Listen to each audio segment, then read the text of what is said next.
Hello everyone, मैं रवि एक बार फिर आप सभी का स्वागत करता हूं टारगेट सेमेस्टर के ऑनलाइन प्लेटफॉर्म पे। आज की क्लास में हम लोग एपीकल्चर के बारे में बात करेंगे, जो कि एक आपका माइनर सब्जेक्ट है ना। और ये आपका इंपॉर्टेंट टॉपिक भी है एपीकल्चर, क्योंकि यहाँ से आपका अभी तो सपोज कीजिए माइनर सब्जेक्ट में है, हो सकता है किसी यूनिवर्सिटी में आपका एक पेपर अलग से दे दिया गया होगा एपीकल्चर। तो ये एपीकल्चर आज के लिए आपके लिए बहुत इंपॉर्टेंट होने वाली है, क्योंकि यहाँ से कई सारे क्वेश्चन आपके एग्जाम में देखने को मिलते हैं। ठीक है, तो एपीकल्चर हो गया, वर्मी कल्चर हो गया, हॉर्टिकल्चर हो गया, ये सब ऐसे फ्रिक्वेंटली टॉपिक हैं जहां से एग्जामिनर हर बार आपसे एग्जाम में क्वेश्चन पूछता है।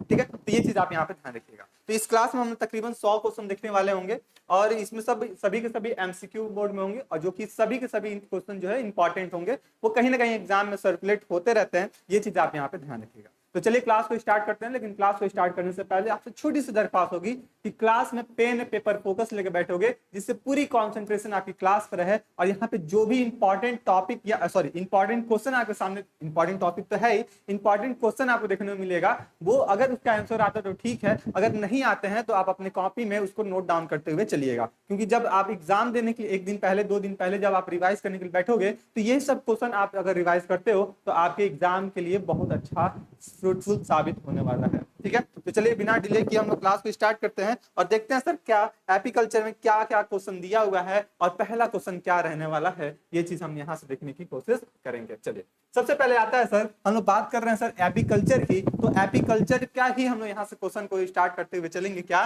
कि देखिए, मधुमक्खी पालन को क्या कहा जाता है ना, यानी कि rearing of apiculture is called. यानी कि अब कोई पर्सन है, कोई आदमी है और सोच रहा है क्या हम कह रहे हैं, मधुमक्खी पालन करने जा रहे हैं। क्या करने जा रहे हैं भैया? मधुमक्खी की पालन करने जा रहे हैं। तो उस प्रोसेस को हम किस नाम से जानते हैं? तो आप बताएंगे सर उसको क्या बोलेंगे? सर मधुमक्खी पालन का नाम देंगे, यानी मधुमक्खी पालन को ही क्या बोलते हैं सर? मधुमक्खी पालन, यानी कि एपीकल्चर का नाम देते हैं। वहीं पे वर्मी कल्चर की बात करें तो यहाँ पे अर्थवॉर्म की कल्चरिंग की बात करते हैं। तो अर्थवॉर्म की कल्चरिंग करके हम वहां से मैन्योर्स का फॉर्मेशन कराते हैं, यानी खाद का फॉर्मेशन कराते हैं, जो कि जैविक खाद होता है ना, वर्मी कल्चर।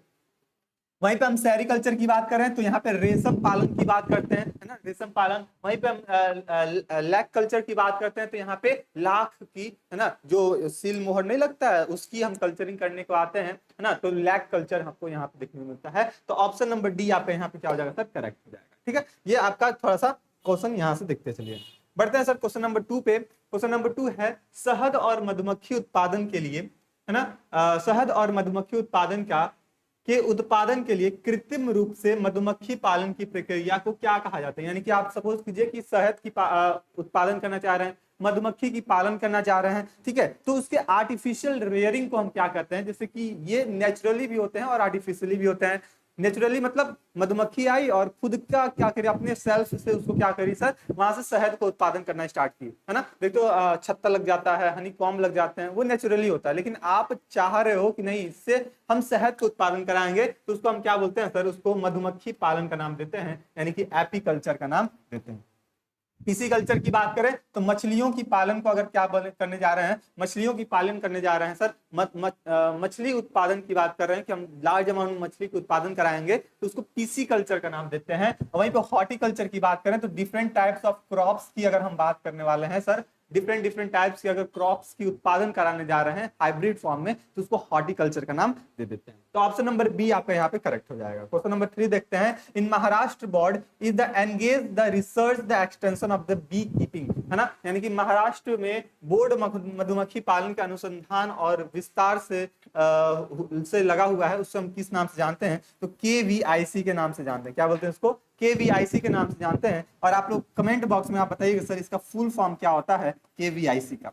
देखते हैं कितने लोग, किसका सबसे पहले आंसर आता है कमेंट बॉक्स में कि भैया KVIC का फुल फॉर्म क्या होने वाला है, जो कि महाराष्ट्र बोर्ड का, है ना, वहां का एक रिसर्च सेंटर है जहां पे लार्ज अमाउंट में हनी को प्रोटेक्शन कराने के बाद वहां से रिसर्च की जाती है, बात की जाती है।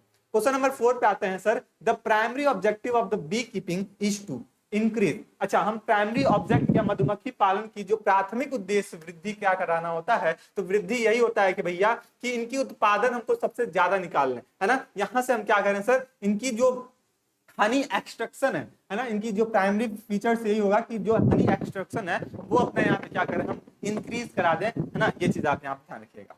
क्वेश्चन नंबर 5 की बात करते हैं, honey bee is the belong to which phylum. ये इंपॉर्टेंट क्वेश्चन है, आपसे कुछ पूछा जाए एपीकल्चर में, ये क्वेश्चन पूछे जाएंगे कि जो मधुमक्खी होते हैं वो किस वर्ग किस फाइलम से संबंधित होते हैं, ये चीज आपको बताना होगा। तो इनका फाइलम जो आप ध्यान से रखिएगा सर, आर्थ्रोपोडा।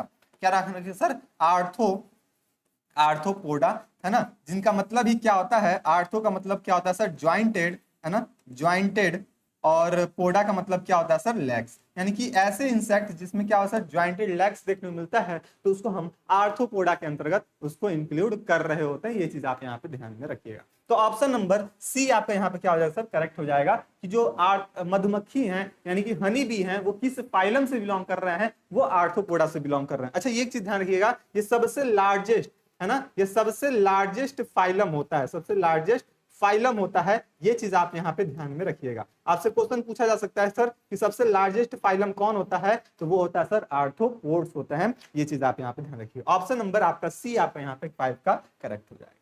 6 पे आते हैं, हनी बीज बिलोंग टू विच क्लास। अब तो ये हो गया सर, ये किस फाइलम से बिलोंग कर रहा है सर, आर्थ्रोपोडा से बिलोंग कर रहा है, लेकिन किस क्लास से बिलोंग कर रहा है, यानी कि इसकी वर्ग क्या है, वर्ग की बात करेंगे तो वो होता है सर क्या, वर्ग होता है सर इंसेक्टा, है ना, वर्ग होता है इनका इंसेक्टा। ठीक है, यानी कि इसको हम क्या बोलते हैं सर, हिंदी में इसको कीड़े के नाम से जानते हैं, इंसेक्टा। आपका यहाँ पे क्या हो जाएगा सर, एक्यूरेट आंसर हो जाएगा option number B. Question number 7 अपने पास, the honey bee are the belong to order. अब देखो हम लोग फाइलम बात कर लिए, क्लास बात कर लिए, अब बारी आती है किसकी, ऑर्डर की बारी आती है। तो ऑर्डर इसका क्या होता है सर, हिमेनोप्टेरा होता है ना, हाइमेनोप्टेरा इसका आप ऑर्डर ध्यान में रखिएगा सर, क्लास इसका इंसेक्टा, ऑर्डर इसका हाइमेनोप्टेरा। ठीक है, ये चीज आप यहाँ पे ध्यान रखिएगा। ऑप्शन नंबर ए जितने लोग बता रहे हो सर 7 का, उन सभी का ऑप्शन यहाँ पे करेक्ट होने वाला है 7 का। बढ़ जाते हैं हम लोग सर क्वेश्चन नंबर 8 पे। क्वेश्चन नंबर 8 है, dash species of the honey bee is the more medicinal importance. अच्छा, जब भी हम लोग हनी बी स्टडी करते हैं तो उसकी इकोनॉमिक इंपॉर्टेंस पढ़ने को आते हैं। तो इकोनॉमिक इंपॉर्टेंस में हम लोग यही पढ़ते हैं, इसकी वैक्स हम लोग यूज करते हैं, है ना, इसकी जो हनी होता है वो डिफरेंट डिफरेंट फॉर्म में हम लोग उसको फूड में, मेडिसिन में, तमाम सारे हम यूज करते हैं। लेकिन कुछ ऐसे भी स्पीसीज होते हैं हनी बी के जो कि मेडिसिनल यूज होते हैं। तो वही बताना है आपको कि निम्नलिखित में से कौन सा ऐसा मधुमक्खी की प्रजाति है जो औषधि उत्पादन में अधिक उपयोग होती हैं। तो वो होती है भैया कौन, एपिस कैरिना इंडिका, है ना, Apis cerana indica, sorry cerana indica, जो कि इंडिया की स्पीसीज है। इंडिका है मतलब क्या भैया, वो इंडिया से बिलोंग कर रहा होगा। ये चीज आप यहाँ पे ध्यान रखिएगा। क्वेश्चन नंबर 9 देखते हैं, dash is the commonly known as the giant bee, यानी कि निम्नलिखित में से आमतौर में से उसको विशाल काय मधुमक्खी के नाम से भी जाना जाता है। तो वो कौन से मधुमक्खी होते हैं, ये भी आपके इंपॉर्टेंट क्वेश्चन है। ये आपसे क्वेश्चन में हर बार पूछा जाता है कि विशाल काय मधुमक्खी या फिर ग्रैंट बीज किसे हम कहते हैं, तो उससे हम कहते हैं सर एपिस डॉर्सेटा। क्या बोलते हैं इसको, एपिस डॉर्सेटा को हम लोग ग्रैंट बी के नाम से भी जानते हैं। ठीक है, तो इसका जो कॉमन नेम है ना, अभी कई सारे कॉमन नेम आपको यहाँ पे बैक टू बैक क्वेश्चन में आपको देखने को मिलेंगे, और ये सभी कॉमन नेम सभी के सभी इंपॉर्टेंट होते हैं। अपने कॉपी में इसको नोट करते हुए चलिएगा। ठीक है, क्योंकि ये सब क्वेश्चन एग्जाम में अराइज करता है, इससे बाहर कुछ क्वेश्चन आपसे पूछने वाला नहीं होता। अब देखो यहाँ पे दिया है कि commonly non has the ferocious बीज, यानी कि आमतौर में उसको क्रूर मधुमक्खी के नाम से जाना जाता है। यानी कि ये बहुत ही क्रूर टाइप का होता है, दूसरों को हानि पहुंचाने में सबसे ज्यादा रिस्पॉन्सिबिलिटी रखता है। तो वो भी कौन होता है सर, एपिस डॉर्सेटा। एपिस डॉर्सेटा को ही हम लोग क्या बोलते हैं सर, क्रूर मधुमक्खी के नाम से भी जानते हैं। ये चीज आप यहाँ पे ध्यान रखें। क्वेश्चन नंबर 11 पे देखते हैं क्या, कि dash is the commonly known as the European bees, यानी कि निम्नलिखित में से कौन से आमतौर में यूरोपियन मधुमक्खी के नाम से जाना जाता है। तो यूरोपियन मधुमक्खी का अगर नाम देते हैं तो वो होते हैं सर एपिस मेलिफेरा। क्या बोलेंगे सर, एपिस मेलिफेरा। यहाँ पे हम लोग जल्दी जल्दी आंसर करने की कोशिश करेंगे, क्योंकि इसका कंप्लीट डिटेल में हम लोग स्टडी कर चुके थे अपने बैच वाली क्लास में। यहाँ पे हम लोग कंप्लीट डिस्कस कर चुके हैं भैया कौन से बी कैसे होता है, ये तमाम सारे बातें हम लोग यहाँ पढ़ चुके हैं। तो हम लोग यहाँ पे केवल क्वेश्चन का आंसर देखते हुए चलेंगे, क्योंकि यहाँ पे आपको जो क्वेश्चन की नंबर है वो काफी ज्यादा होने वाली है, तकरीबन 100 क्वेश्चन होने वाली है। तो कम समय में हम लोग ज्यादा क्वेश्चन को टच कर लें, ये अपना होने वाला है। और ये बस इतना ही नहीं कि क्वेश्चन हम लोग ज्यादा कर लें, इसमें से आपके क्वेश्चन आपके एग्जाम में देखने को भी मिलेगा, ये आपकी गारंटी होगी। Dash is commonly known as the little bee, यानी कि निम्नलिखित में से कौन सा हम छोटी मधुमक्खी के नाम से जानते हैं। ये चीज आप ध्यान रखिएगा। तो छोटी मधुमक्खी हम किसको होते हैं, एपिस फोरेला। क्या बोलते हैं इसको, एपिस फोरेला, यानी कि मधुमक्खी वनस्पति। अगर हिंदी में प्योर प्रोनाउंसिएशन करेंगे ना, है ना, ट्रांसलेट करें तो ये चीज नाम हो जाता है, लेकिन आप ध्यान दीजिएगा सर फोरेला इसका हम करते हैं। ऑप्शन नंबर डी आपको यहाँ पे करेक्ट हो जाएगा।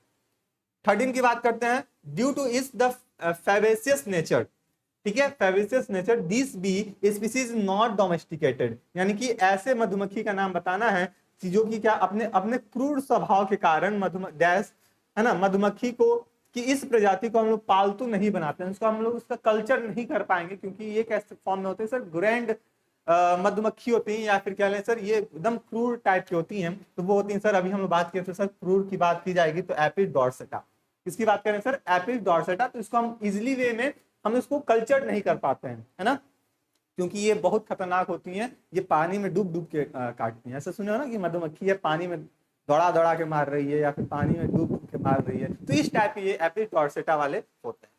14 की बात कर लेते हैं sir, that is the Indian bee species the properly domesticated in India, यानी कि एक भारतीय मधुमक्खी प्रजाति है जिसे भारत में लोकप्रिय रूप से पालतू बनाया जाता है, यानी कि इंडिया में हम उसको इजिली वे में कल्चर कर सकते हैं, और उससे लार्ज अमाउंट में हमको हनी भी प्राप्त होता है। तो वो होते हैं सर कौन, Apis cerana, sorry Apis cerana indica. क्या बोले हैं सर, एपिस सेरेना इंडिका, आप यहाँ पे ध्यान रखिए, जो कि इंडियन स्पीसीज होता है, और इसको हम इजिली अपने घरों में अपने कल्चर के लिए उसको यूज कर सकते हैं, और इसका हम पालन करा के लार्ज अमाउंट में हम इससे क्या निकाल सकते हैं सर, मधुमक्खी सॉरी हनी भी हम यहाँ से सॉरी यहाँ से जो हनी होता है उसको हम यहाँ से गेन कर सकते हैं।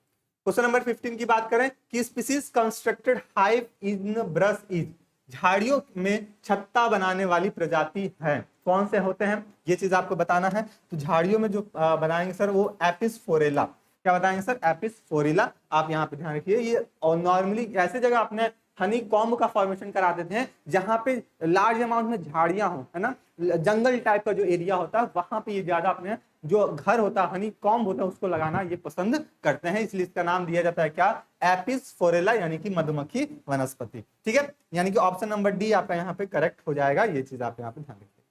क्वेश्चन नंबर 16 पे आते हैं।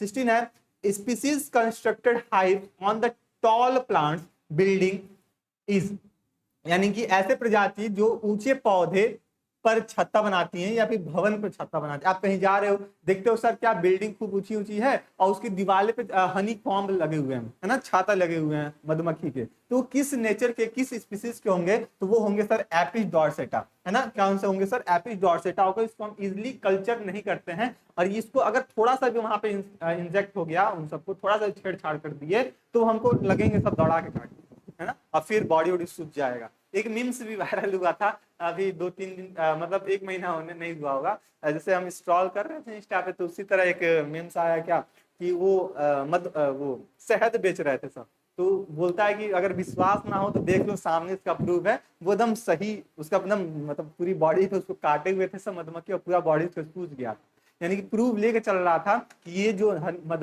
जो हनी है वो एकदम 100% प्योर है ना। तो ये आप यहाँ पे ध्यान रखिए। 17 की बात करें, बीस is the smallest honey bee, यानी कि अब ऐसे मधुमक्खी की बात बताना जो साइज में काफी क्या होती है सर, सबसे छोटी मधुमक्खी होती हैं, तो वो होती है कौन सी, एपिस फोरेला। और यही क्या होते हैं सर, जहां पे जंगल होता है, जहां झाड़ियां होती हैं, वहां पे अपनी ये छत्ता लगाने के लिए रिस्पॉन्सिबिलिटी रखती हैं। ये जो पीडीएफ है आपको बैच में मिल जाएगा, ठीक है, ऐप में मिल जाएगा, वहां पे फ्री में मिल जाएगा, वहां से आप पीडीएफ को डाउनलोड करके वहां से पढ़ सकते हो, प्रैक्टिस भी कर सकते हो, ये चीज आप यहाँ पे ध्यान रखिएगा। ठीक है, अच्छा अभी एक चीज बताएंगे सर, 19 की बात करें, body of the honey bee is divided into how many region, तो 3 रीजन में इंसेक्ट किसी भी इंसेक्ट की बॉडी को 3 रीजन में डिवाइड किया जाता है, हेड, है ना, हेड, थॉरेक्स और कौन सा, एब्डोमेन, एब्डोमेन। ये 3 कैटेगरी में या 3 ग्रुप में इनकी बॉडी को 3 रीजन में डिवाइड किया जाता है, और ये चीज आप यहाँ ध्यान रखिएगा। ऑप्शन नंबर 3 आपका यहाँ पे क्या हो जाएगा सर, हेड, थॉरेक्स और एब्डोमेन। ना कि हनी बी का कोई भी आपको इंसेक्ट देखने मिल रहा है, कॉकरोच हो गया, बटरफ्लाई हो गए, हनी बी हो गए, है ना, ग्रास हॉपर हो गए, जो भी आपको इंसेक्ट देखने को मिल रहा है वो सारे के सारे बॉडी उनकी 3 कैटेगरीज में 3 रीजन में डिवाइड हो रही होंगी। Thorax of the honey B divided into, अब थॉरेक्स जो है वो उनकी जो हिस्सा होता है, थॉरेक्स वाले जो रीजन होता है, ठीक है, थॉरेक्स वाला जो रीजन होता है वो कितने हिस्सों में डिवाइड करते हैं, जिसको हम 3 रीजन में डिवाइड करते हैं, जहां से उनकी लैग का फॉर्मेशन, अराइजमेंट, ओरिजिन देखने को मिलता है ना, लैग की ओरिजिन हमको देखने को मिलता है। ये चीज आप यहाँ पे देखें, 4 लैग, मिड बैंड लैग और हाइंड लैग का हम लोग 3 कैटेगरी में उसको 3 रीजन में उसको हम डिवाइड कर रहे होते हैं। ठीक है, अब देखिए, head of the honey bee bears the pair of antenna, अब देखो हनी बी का जो हेड होता है उसमें एंटीना की मात्रा कितनी होती है, तो कैसी होती है सर, वो ग्लैन्युलेटेड फॉर्म में होती है। किस फॉर्म में होती है सर, गैल्यूनेटेड फॉर्म में होती है। और इनसाइड की जो एंटीना होती है वो उसका क्या होता है सर, सिग्नल रिसीव करने का काम करता है कि क्या आगे का एरिया साफ है कि खतरनाक वाला है। ठीक है, तो उनका एंटीना जो हेड पे अराइज हो जाता है वो इसका काम कर रहा होता है, आपस आसपास के इन्वायरमेंट का जो भी एक्टिविटीज है उसको कैप्चर करने के लिए। बढ़ते हैं 21 पे। The pollen basket is the present on the legs of. अब देखो, अब जो हनी बी होता है उसमें उसकी बॉडी पे क्या होती है सर, पॉलन बास्केट होती है, जहां पे वो पॉलन को इकट्ठा करती है और उसमें स्टोर करके लाके अपने हनी कॉम्ब में उसको उलेट देती है। तो उसको हम क्या बोलते हैं, मेटाथोरेसिक वाला जो एरिया होता है, मेटाथोरेसिक। प्रोथोरेसिक मतलब जो थॉरेक्स वाला रीजन था ना, अभी हम बताए सर, थॉरेक्स वाला जो रीजन है वो 3 कैटेगरी में हम डिवाइड करते थे। कौन कौन से, प्रोथोरेसिक, प्रो में, मेजो में और मेटा में। तो जो मेटा वाला होता है इसी में क्या होता है सर, पॉलन बैग बास्केट होता है, पॉलन बास्केट होता है। और इसी पॉलन बास्केट में मधुमक्खी क्या करती है, अपना जो भी पॉलन ग्रेन इकट्ठा की रहेगी उसमें वो क्या कर लेगी सर, भर लेगी और कहाँ लाके उड़ेल देगी, अपने घर में, अपने हनी कॉम्ब में लाके उसको रख देगी। तो ये चीज आप ध्यान रखिए, जो कि सबसे पीछे वाला जो लैग होता है उसका वही मेटाथोरेसिक वाला रीजन होता है। 22 की बात कर लें, head bears ocelli that is a simple eye. इन जितने भी इंसेक्ट होते हैं उसमें क्या होता है सर, सिंपल आई होता है। और सिंपल आई को क्या बोलते हैं सर, ऑसिलाई का नाम देते हैं। क्या नाम बोलते हैं सर, ऑसिलाई का नाम देते हैं। ठीक है, जो प्रकाश की डिग्री के को समझती है, यानी कि लाइट कैसा है उसको उसको एग्जामिन करने के लिए, उसको एनालिसिस करने के लिए रिस्पॉन्सिबिलिटी रखती है। वो किस कहाँ कैसी होती है सर, 3 रीजन में हमको यहाँ पे हमको देखने को मिलता है उसकी जो आंख होती है। आगे बात करें सर 23 की। 23 अपने पास, mouth part of the worker bees are the modified for. अच्छा, ये जो हनी बी होते हैं उनको अलग अलग कैटेगरीज में भी हम लोग डिवाइड कर देते हैं, जैसे वर्कर भी हो जाते हैं, क्वीन हो जाते हैं, सोल्जर हो जाते हैं, है ना। ये चीज इस कैटेगरी में हम लोग डिवाइड कर देते हैं और सबका काम अलग अलग बढ़ जाता है। जो वर्कर भी होते हैं उनका काम ये होता है कि आसपास की जो भी पेड़ पौधे हैं वहां से पॉलन ग्रेन को, नेक्टर को कलेक्ट करके लाएंगे। फिर क्वीन का ये काम होता है कि वो महारानी एक जगह बैठी रहेगी। सोल्जर का ये काम होगा कि आसपास की जो छता होते हैं उसके बाहर पे ही घूमते रहेंगे, मंडराते रहेंगे, कोई उनके दुश्मन आके उसको ना क्षतिग्रस्त कर दे। तो सोल्जर बी का अलग काम होता है, वर्कर बी का अलग काम होता है, और क्वीन का बस आराम से महारानी होती है, वो अपने बच्चों को खाना खिलाने के लिए रिस्पॉन्सिबल। तो पूछा जा रहा है सर, ये जो माउथ पाथ होता है किसका, वर्कर बी का, वो किस में मॉडिफाई होता है सर, सकिंग में मॉडिफाई होता है और लैपिंग में। सकिंग में वो क्या करेंगे सर, मच्छर का देखो सकिंग वाला होता है ना, चुभाते हैं सब और पूरा खून चूस लेते हैं। ठीक है, इस पे एक लाइन है वो बाद में बताएंगे मच्छर वाला।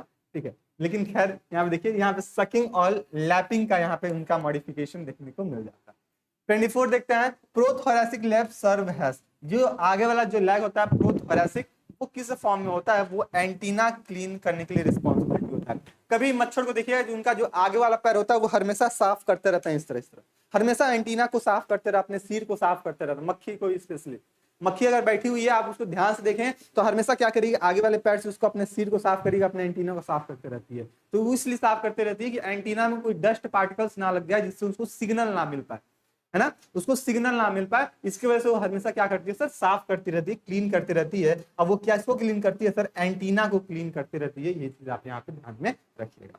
ठीक है, तो हनी बी में, मच्छर में या फिर मक्खी में, ये सब काम आपको देखने को मिल जाएगा। ठीक, आगे बढ़ जाते हैं सर 25 पे। 25 है, on dash legs brushes tarsi serve has the brushes of the cleaning of thorax. देखो यहाँ पे पैरों पर झालीदार टॉर्सी वक्स की सफाई के लिए ब्रश के रूप में काम करती हैं। वो कौन होती हैं, तो वो होती हैं सर मेटाथोरेक्स। मेटाथोरेक्स वाला जो रीजन होता है वो बाकी के जो रीजन होते हैं उसको साफ करने के लिए रिस्पॉन्सिबिलिटी। मक्खी को देखिएगा, आगे वाला जो प्रोथोरेक्स होगा उससे एंटीना साफ करेगी, और जो पीछे वाला जो पैर होता है उससे पूरी बॉडी के पीछे इससे साफ साफ साफ करते रहती है, एब्डोमिनल रीजन को। अभी आप मक्खी को क्लास के बाद जस्ट मक्खी को देखिएगा, जहां मक्खी बैठी रहेगी, अगर वो आराम से बैठी है तो क्या करते रहेगी, वो बार बार आगे के पैर से एंटीना को साफ करेगी और फिर पीछे वाले पैर से आपके थॉरेक्स, अपने थॉरेक्स को साफ करते रहेगी। ठीक है, तो जो पीछे वाला पैर होता है उसको मेटाथोरेक्स कहते हैं, और जो आगे वाला जो लेग होता है उसको प्रोथोरेक्स कहते हैं, और उस प्रोथोरेक्स से एंटीना को साफ करने का काम कर रही होती है। आपका 25 हो गया, 26 पे आते हैं। Series of the unturned hookers are the present on the fronts of margin of each hind wings are called। यानी कि प्रत्येक पिछले पंख के सामने के किनारे पर उल्टे हुए हुक श्रृंखला मौजूद होती हैं, जिन्हें हम क्या कहते हैं, तो इन्हें हम क्या कहते हैं भैया, इन्हें हम हेम्यूलाई के नाम से जानते हैं। क्या बोलते हैं इसको? हेम्यूलाई के नाम से जानते हैं, यानी कि हिंदी में इसको बोले वापसी। हेम्यूलाई वापसी एंटीना के फॉर्म में इनकी विंग्स पे लगी रहती हैं।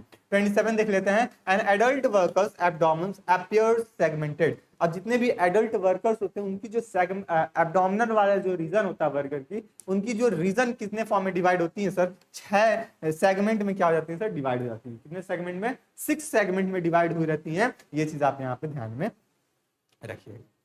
28 देख लेते हैं और 29। सर 28 है अपने पास, abdomen of the honey bee bears. अब जो एब्डोमिनल रीजन होता है हनी बी का, उसमें क्या क्या हो सकता है?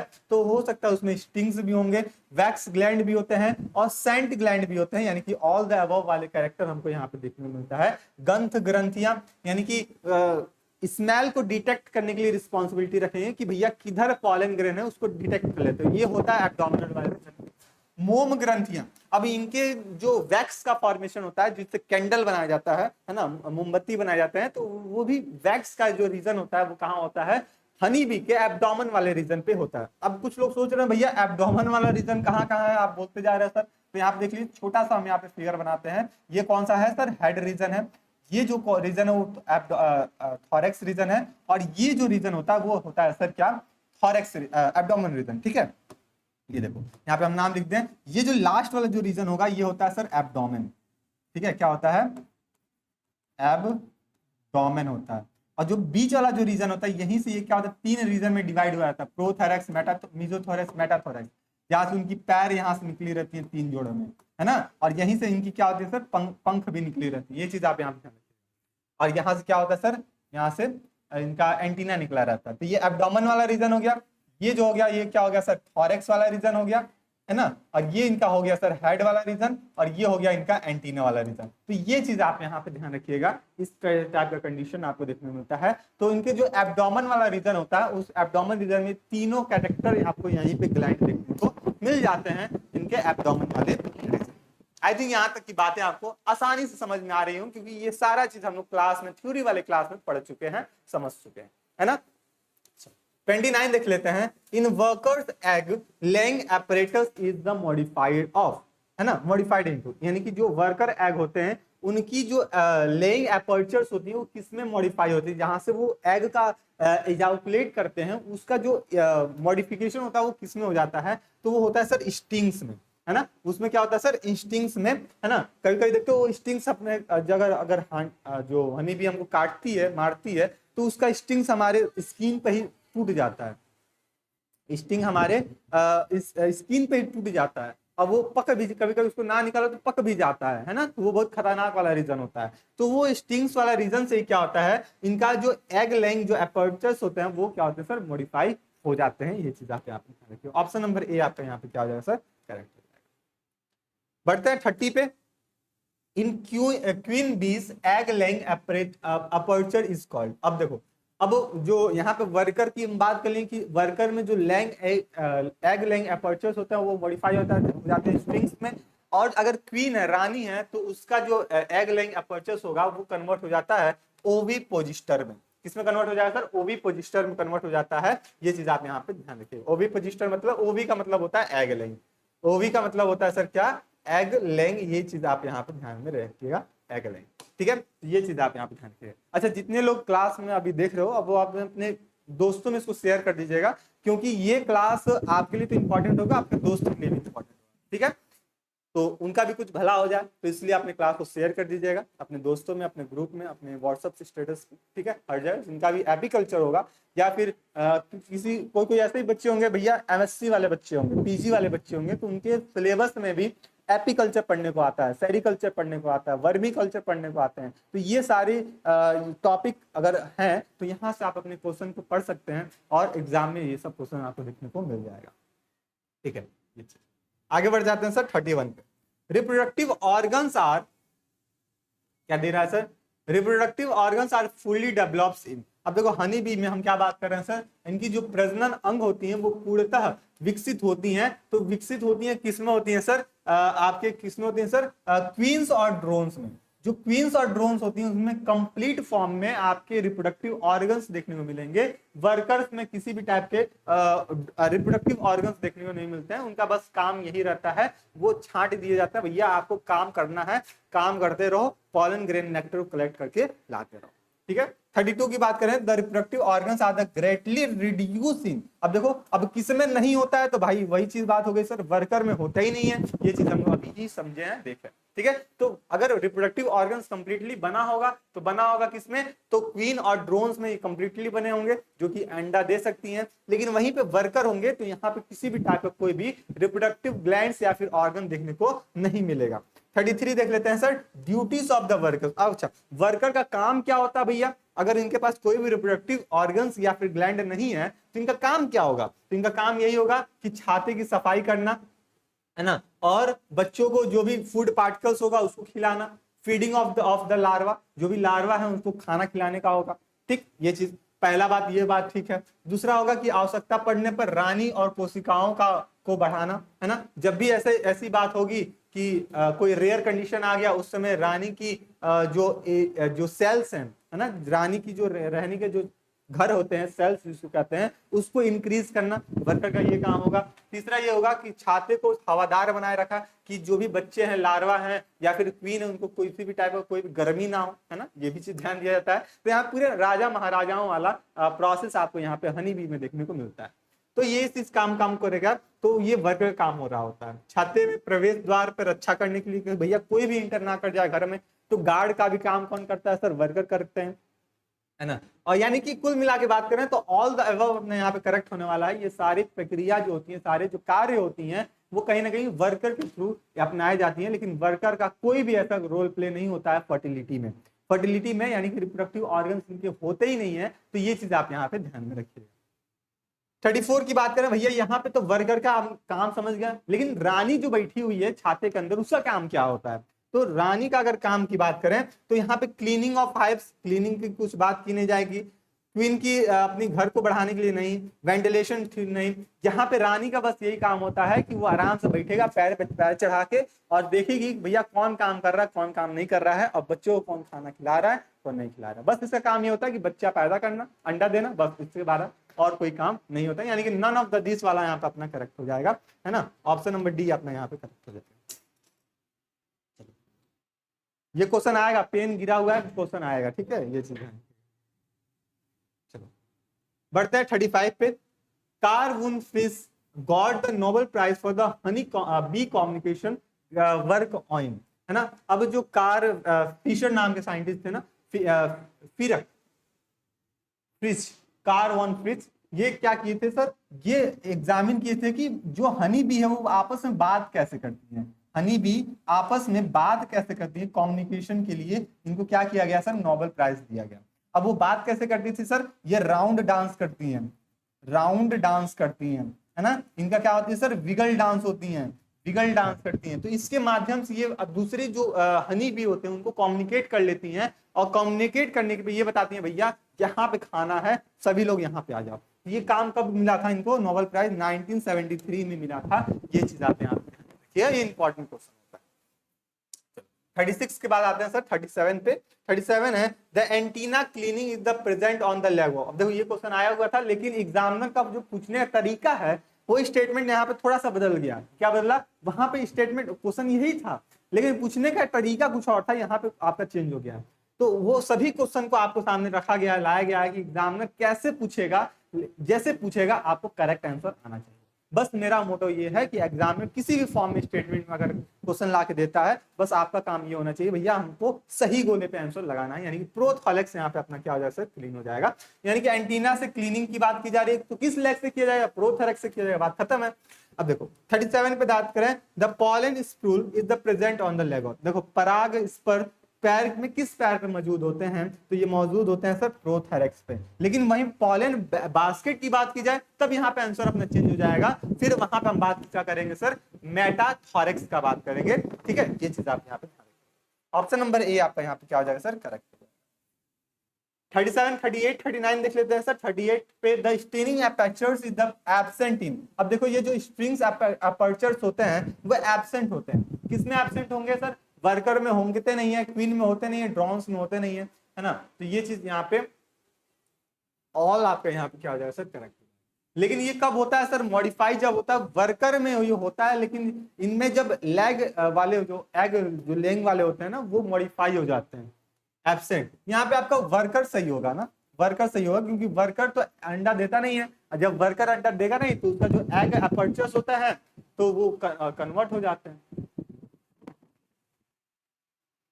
ठीक है, ये चीज आप यहाँ पे ध्यान रखिए। 39 देख लेते हैं सर। बीस इज कॉल्ड द स्ट्राइल फीमेल्स, यानी कैसे कौन से मधुमक्खी होते हैं जिसको हम स्ट्राइल फीमेल के नाम से जानते हैं, यानी कि बाज मादा के नाम से जाना जाता है। तो वो कार्यकर्ता ही होते हैं, यानी कि वर्कर ही होते हैं। इनके पास किसी भी टाइप का कोई एग लेइंग एपर्चर्स नहीं होता है। 40 पे आता है 40, 41, 40 है bees is called the nurse bee. अब ऐसे कौन से मधुमक्खी होते हैं जो कि हनी कॉम में उपस्थित होते हैं जिसको हम नर्स मधुमक्खी के नाम से जानते हैं? तो वो होता है अपने कौन से? वर्कर वाले, क्योंकि यही तो देखभाल कर रहे होते हैं भैया, कब नर्स क्वीन को कब हवा देना है, लार्वा को कब खाना पहुंचाना है ना, कहाँ से पॉलन ग्रेन को कलेक्ट करके लाना है। तो ये सारा काम वर्कर्स के ही होते हैं, तो इसलिए इसको क्या बोलते हैं सर? नर्स बी के नाम से जानते हैं। ये आपका इंपॉर्टेंट होने वाला है। 41 की बात कर लें। The unfertilised egg are the laid in. अब जो अनफर्टिलाइज्ड एग होता है वो कहाँ कौन देता होता है? वो वर्कर सेल में डाल दिया जाता है, क्योंकि ये अनफर्टिलाइज्ड एग सेल होते हैं। ऑप्शन नंबर सी आपका यहाँ पे करेक्ट हो जाएगा। 42 की बात करते हैं। 42 है the location of the drones people's I is. अब देखो ड्रोन की पुतली आंख का स्थान होता है, कहाँ पे स्थान होता है? तो इसका स्थान होता है सर नियरर, है ना। यदि पास की वस्तुओं को देख पाते हैं, दूर की वस्तुओं को नहीं देख पाते हैं, ये चीज है। 43 की बात करते हैं। वर्कर बीज आइज आर। अब ये जो वर्कर के बीज आंख होते हैं वो दूर तक देखने की रिस्पॉन्सिबिलिटी रखते हैं, यानी कि जब भी इनको कम्युनिकेशन करना होता है तो काफी 100 मीटर पे 200 मीटर पे अगर दूरी है तो वहां से वो कम्युनिकेट कर लेती हैं आपस में, है ना। तो यानी कि उनकी जो आंख होती है वो दूर तक देखने के लिए रिस्पॉन्सिबिलिटी रखेंगी। ये चीज आप यहाँ पे रखेंगे। लेकिन ड्रोन की जो आंखें होती हैं वो पास में ही देखने के लिए रिस्पॉन्सिबिलिटी होती है, और वर्कर की आंखें दूर तक देखने के लिए रिस्पॉन्सिबिलिटी। ये दोनों में आपको डिफ्रेंशिएट करके रखिएगा, और ये दोनों में से कोई एक क्वेश्चन तो आपसे पूछा जाएगा एग्जाम में, इंपॉर्टेंट है। दोनों में से कोई एक क्वेश्चन आपसे एग्जाम में एग्जामिनर देगा, ये चीज आप ध्यान रखिएगा। 44 की बात करें, 44, 45 की बात करें। The colonies of the honey bee is. अब देखो हनी बी के कॉलोनी को हम किस नाम से जानते हैं? उसको पॉलीमॉर्फिक के नाम से जानते हैं। किस नाम से जानेंगे भैया? पॉलीमॉर्फिक के नाम से जानेंगे। ये चीज आप यहाँ पे ध्यान में रखिएगा। तो जब भी पूछा जाए कि हनी बी के हनी बी के जो कॉलोनीज होते हैं उसको हम किस नाम से जानते हैं, तो उसको हम किस नाम से जानते हैं सर? पॉलीमॉर्फिक के नाम से जानते हैं। ये चीज आप यहाँ पे ध्यान में रखिएगा। आगे बढ़ जाते हैं सर 45 पे। Bees provide the cohesive force of which colony. तो यहाँ पे आपको क्वीन देखने को मिलेगा, यानी कि मधुमक्खी कॉलोनी की सशक्त बल प्रदान करती है। सशक्त बल किसके माध्यम से दिया जाता है? तो वो होते हैं सर महारानी के माध्यम से। 46 देख लेते हैं। Life span of the drone is. अब ये ड्रोन की जो लाइफ सीमा होती है, समय सीमा होती है, कितने दिनों तक जिंदा रहता है ना, तो ये होता है सर 12 से 16 सप्ताह तक। 12 से 16 सप्ताह तक ये जिंदा रहेगा, उसका फिर बाय बाय टाटा इसका हो जाता है। ये चीज आप यहाँ पे ऑप्शन नंबर बी ध्यान में रखिएगा।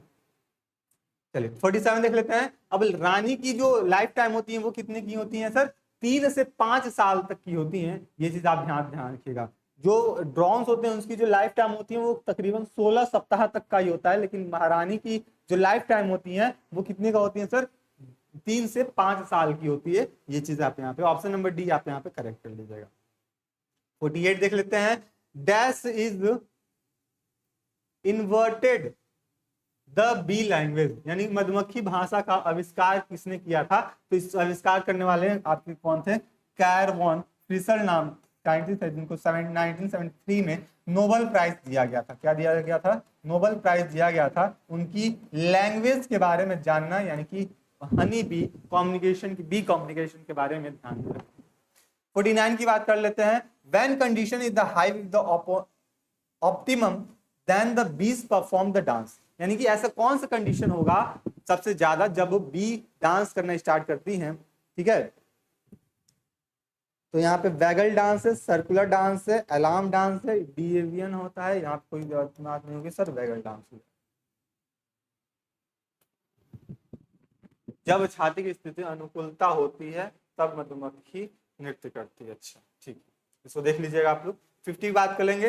When colony is the danger worker be perform, अगर मधुमक्खी क्या को के आसपास में कोई दुश्मन आ गया, छाते के पास में कोई दुश्मन आ गया, तो फिर उस किस टाइप के कम्युनिकेशन की बात करेंगे सर? अलार्म डांस करना स्टार्ट करेंगे। किस टाइम का? अलार्म डांस करना स्टार्ट करेंगी। और उससे पहले वाला जो होगा वो होता है, अगर वेंटिलेशन की बात करें तो DVAN होगा, ये आप सुधार कर लीजिएगा, DVAN होता है। ठीक है, आगे बात कर लेते हैं सर 51 पे। क्वीन सेल शेप इज, अब जो क्वीन का जो सेल होता है वो इसका शेप कौन निर्धारित करता है, वो आकार कौन बनाता है? तो वो बनाने वाला होते हैं सर ड्रोन, है ना। ड्रोन के माध्यम से इसको परफॉर्म किए जाते हैं, ये चीज आप ध्यान रखिएगा।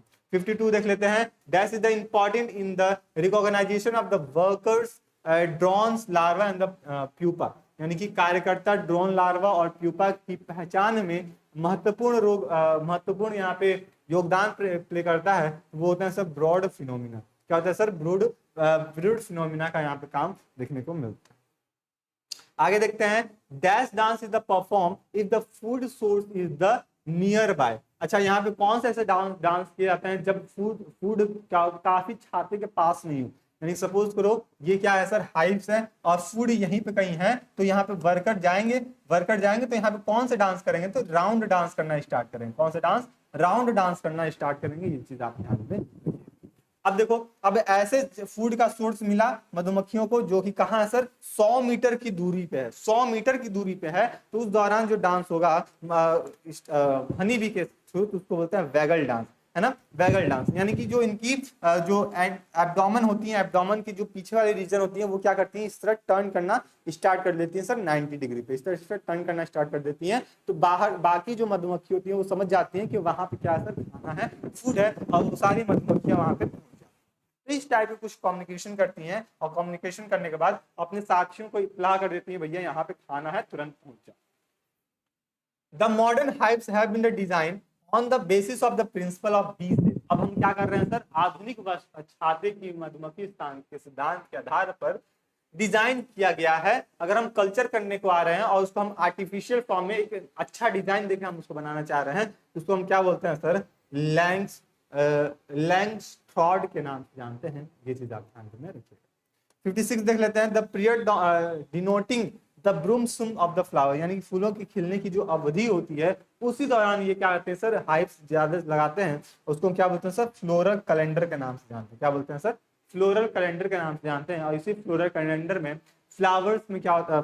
पौधों में क्या होती है सर? फ्लावर्स लगना स्टार्ट होती है। 57 देख लेते हैं। टाइम स्पेंड पर फ्लावर इज कॉल्ड। अच्छा, यानी कि जितनी मधुमक्खियां होंगी वो हर फ्लावर पे जाएंगी और वहां से पॉलन ग्रेन इकट्ठा करेगी। तो वो जो पॉलन इकट्ठा करने का जो टाइम होता है हर फूल पे जाके, उसको हम क्या बोलते हैं? उसको फॉरेजिंग के नाम से जानते हैं। क्या बोलते हैं उसको? फॉरेजिंग, यानी कि चारा ढूंढना कहते हैं। क्या बोलते हैं इसको? चारा ढूंढना, यानी कि फॉरेजिंग का नाम देंगे। यानी कि एक मधुमक्खी हर फ्लावर पे जाती है और वहां से अपना खाना इकट्ठा कर रही होती है, उसको हम फॉरेजिंग का नाम यहाँ पे देने की बात करेंगे। तो ये चीज आप यहाँ पे ध्यान में रखिए। बढ़ते हैं 59 पे। 58 है नंबर्स ऑफ फ्लावर विजिटेड पर टाइम पर मिनट इज कॉल्ड, यानी कि वही चीज बात करें कि हम एक जो मधुमक्खी है एक फ्लावर पे 2 मिनट लगा रही है, एक फ्लावर पे 3 मिनट लगा रही है, या एक फ्लावर पे 1 मिनट लगा रही है, तो इस जो टाइम होता है इसको हम क्या बोलते हैं? इसी को बोलते हैं सर फॉरेजिंग रेट्स का नाम देते हैं। क्या बोलते हैं इसको? फॉरेजिंग रेट्स का नाम देते हैं। यानी कि एक फ्लावर पे कितना समय व्यतीत कर रहा है एक मधुमक्खी, कर रही है मधुमक्खी, उसी को हम यहाँ पे 59 की बात करें। The rich source of the protein minerals amino acid is called, है ना। यानी कि अमाइनो एसिड का रिच सोर्स हो गया, हमको मिनरल्स का रिच सोर्स देखने को मिल रहा है ना। या फिर हम बात करें प्रोटीन का रिच सोर्स देखने को मिलता है, इसको हम क्या बोलते हैं sir? Royal jelly. Royal jelly में ये भर भर के न्यूट्रिएंट्स होते हैं, और ये बस चुनिंदा ही हनी बी के लार्वा को फीड कराया जाता है। ये चीज आप यहाँ पे ध्यान में रखिएगा। ऑप्शन नंबर ए आपका यहाँ पे करेक्ट हो जाएगा, लॉयल जेली। इसमें क्या होता है सर? प्रोटीन भी होता है, मिनरल्स भी होता है, अमाइनो एसिड भी होता है, ये सभी चीज यहाँ पे पर्याप्त मात्रा में देखने को मिलती है, यानी कि पूरी तरह से पोषक जो होते हैं। 60 देख लेते हैं। Arthritis and rheumatic pains can be treated by. अच्छा, किसी पर्सन को क्या हुआ है सर, गठिया हो गया है या फिर गठिया में के दर्द का इलाज कराना है, तो उस पर्सन को है ना, वो किस पेशेंट को किस टाइप का हम उसको प्रोवाइड करेंगे, क्या उसको प्रोवाइड करने की कोशिश करेंगे, तो प्रोपोसिस, क्या बोलते हैं उसको, प्रोपोसिस होता है, जो कि एक एक हनी बी का ही हनी जो है उसी का एक हिस्सा होता है प्रोपोसिस। जैसे रॉयल जेली होता है ना, हनी होते हैं, बी वेनोम होते हैं, उसी तरह क्या होता है सर, प्रोपोसिस। इसका मेडिसिन मार्केट में अवेलेबल होता है, इसका जेल भी आपके मार्केट में देखने को मिल जाता है। जिस पर्सन को गठिया हुआ होता है ना, जिनको भी गठिया हुआ रहता है या फिर गठिया में जो घुटने में दर्द होता है उसको क्योर करने के लिए ये चीज हम यहाँ पे प्रोवाइड करते हैं।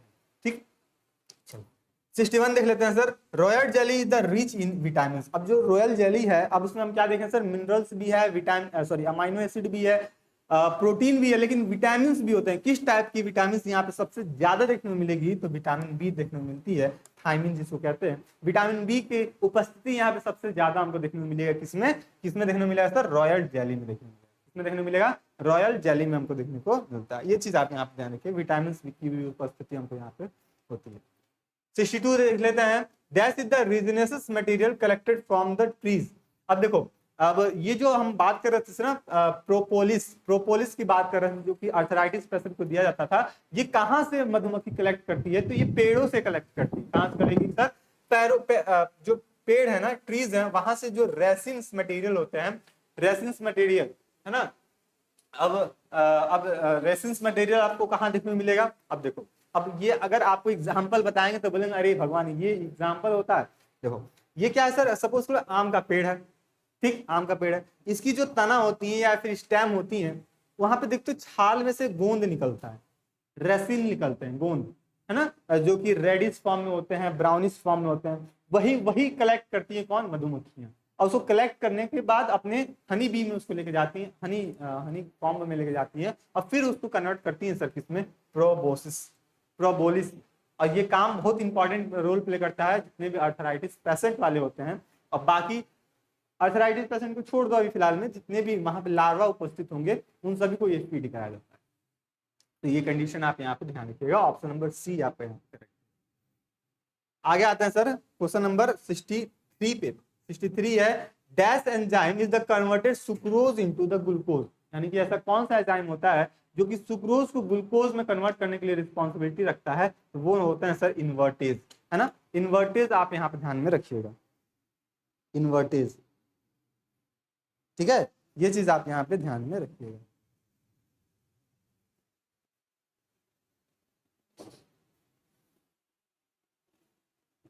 ठीक,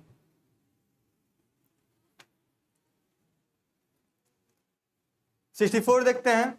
एस्परजिलस फैब्रस कॉसेस, एस्परजिलस फैब्रस होता है वो किसका निर्माण करने के लिए रिस्पॉन्सिबिलिटी रखता है, ये चीज आपको बताना था। यहाँ पे ऑल ऑफ दिस आपको यहाँ पे करेक्ट हो जाएगा सर। चार्क ब्रूट डिजीज है ना, stone brood disease, sac brood disease, यानी कि ऑल द अबव आपके यहाँ पे क्या होने वाला है सर, करेक्ट।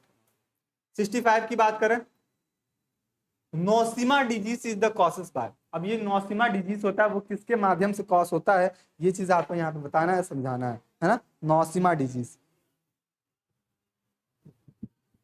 नोसिमा डिजीज होता है वो नोसिमा एपिस के माध्यम से ये नोसिमा डिजीज कॉज होता है।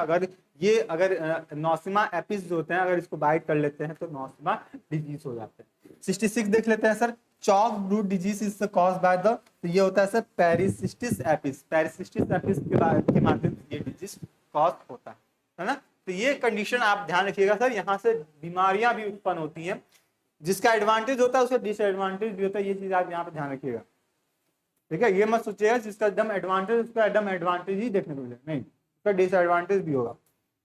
चलो आगे बात करें सर 67 की।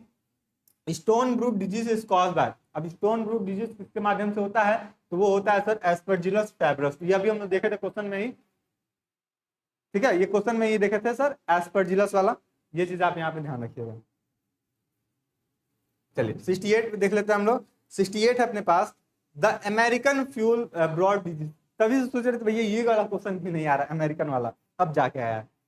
American foul brood disease is caused by, यानी कि अमेरिकन फाउल ब्रूड रोग किसके कारण होता है, तो यहाँ पे आप बताओगे सर कौन सा, फेनिबेलस लार्वा, पेनिबेलस लार्वा के माध्यम से ये कॉज हो रहा होता है। ये चीज आप यहाँ पे ध्यान में रखिएगा।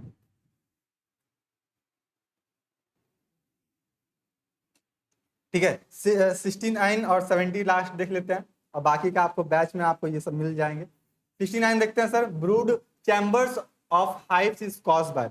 ये जो ब्रूड चैम्बर्स होते हैं हाइव्स का, ये किससे कॉज होते हैं? तो यहाँ पे आप ध्यान रखिएगा, यहाँ पे हनी है, एग है, लार्वा है, तो यहाँ पे एग और लार्वा आपका यहाँ पे क्या हो जाएगा सर, करेक्ट हो जाएगा, है ना, एग और लार्वा, सी एग और लार्वा। ठीक है, क्वेश्चन नंबर 70 देख लेते हैं सर, क्या है? It is use for the preventing the bee strings of the face and the necks, यानी कि डैश उपयोग चेहरे और गर्दन पर मधुमक्खी के डंक को रोकने के लिए किया जाता है। यानी कि सपोज किसी पर्सन को डंक लग गया मधुमक्खी का, तो उसको कैसे हम क्योर कर सकते हैं? अगर सपोज को चेहरा पर मार दिया, ऐसा तो ना, ऐसा भगवान भी ना करे, तो उसको क्या करना पड़ता है सर? बी वाइल, है ना, बी वाइल होता है मधुमक्खी का जो जो पर्दा होता है। अब ये लेना तो भी बेकार होगा, क्योंकि मधुमक्खी के जो पैर होते हैं वहीं पे ये उपस्थित होते हैं। ठीक है, तो उसको अगर हम चेहरे पे लगा दें या फिर मधुमक्खी डंक पे लगा दें जहां काटी हुई, तो वहां से इसको क्योर किया जा सकता है। तो ऑप्शन नंबर ए आपके यहाँ पे करेक्ट। तो ये है आपका 70 क्वेश्चन। बाकी और भी क्वेश्चन है, 100 तक क्वेश्चन है। ठीक है, ये सभी क्वेश्चन ये जो पीडीएफ है आपको बैच में मिल जाएंगे, तो इसलिए आप वहां से आप अपने ऐप को डाउनलोड कीजिएगा, टारगेट ग्रुप को, वहां से अपने बैच पे जाइएगा, सारथी बैच पे, और वहां पे आपको ये माइनर का आपको फ्री ऑफ कॉस्ट में आपको ये पीडीएफ मिल जाए, तो वहां से आप अपने आप को और भी प्रैक्टिस कर सकते हो। इसमें और भी 30 क्वेश्चन, 30-35 क्वेश्चन और हैं, क्योंकि टाइम बहुत ज्यादा हो रहा है, तो इसलिए हम सोचें कि आपको वहीं पे बाकी होमवर्क के माध्यम से समझिए या फिर प्रैक्टिस करने के माध्यम से समझिए, आप वहां से उसको प्रैक्टिस कर लीजिएगा। ठीक है, तो आई थिंक आपकी क्लास बहुत अच्छी लगी होगी। यहाँ पे जितने भी क्वेश्चन बताए हैं वो सारे क्वेश्चन इंपॉर्टेंट थे, जो हर बार एग्जाम में कहीं ना कहीं सर्कुलेट होते हैं, चाहे उसकी स्पीसीज की बात करें, डिजीज की बात करें, या फिर हम उनकी कल्चरिंग की बात करें, है ना, चाहे उनकी शेप की बात करें, साइज की बात करें, है ना, कॉलोनीज की बात करें, तमाम सारे बातें हमने यहाँ पे डिस्कस की हैं, समझे हैं। आई थिंक ये जितने भी क्वेश्चन इंपॉर्टेंट लगे थे वो आपने कॉपी में आप इसको नोट डाउन कर लिए होंगे, और जब एग्जाम देने जाए तो ये चीज आप पेपर को प्रैक्टिस कर लीजिएगा सॉल्व करके, है ना, और इसका आंसर भी आपको इसमें देखने को मिल जाएगा, तो इसमें और इजी हो जाएगा कि भैया हम यहाँ से अपने आप को और भी प्रैक्टिस कर सकते हैं, और जो भी इंपॉर्टेंट जो कॉन्सेप्ट आप कॉपी में नोट किए उसको रिवाइज कर लीजिए। ठीक है, तो चलिए मिलते हैं नेक्स्ट क्लास में, और सभी लोग व्हाट्सएप ग्रुप से जुड़ जाइएगा, क्योंकि जो भी अपडेट्स होते हैं आपको वहां पे मिल जाएंगे। ठीक है, तो मिलते हैं नेक्स्ट क्लास में, तब तक के लिए स्टे रहिए, मस्त रहिए, अपनी तैयारी को और मजबूत करते रहिए। धन्यवाद।